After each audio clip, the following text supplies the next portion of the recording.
back, and wouldn't you know it, the Snow Pirates have returned as well in Lost Planet 2, Capcom's follow-up to its hit third-person shooter from 2007.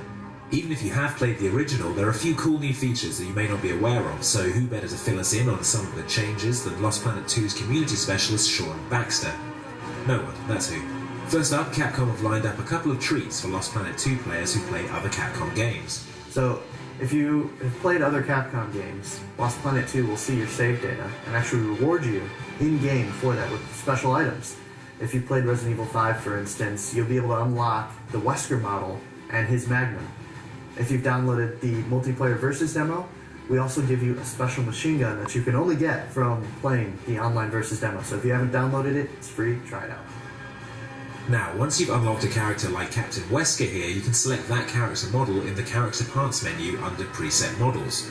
Also, it's important to note that while unlockable characters are available immediately for multiplayer, you won't be able to use them in single-player story missions until you've completed the campaign mode once already.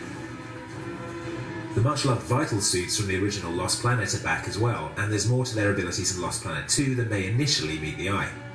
Initial ready. The Vital Suits in Lost Planet 2 have various special secret abilities like a melee or a combo with the melee and weapons transforming. So it all depends on the very specific VS, and so if you get a little confused, every time you enter a new Vital Suit, you'll unlock a new VS manual.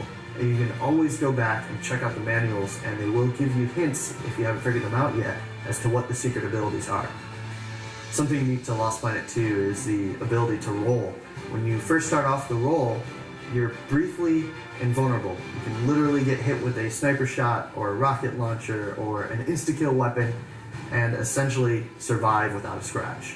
The balance to this is that when you're exiting the roll, the last half of that, there's an increased damage point, which means if you time it wrong and that sniper got lucky and he hit you in the foot, it's still a fatal shot because there's increased damage there.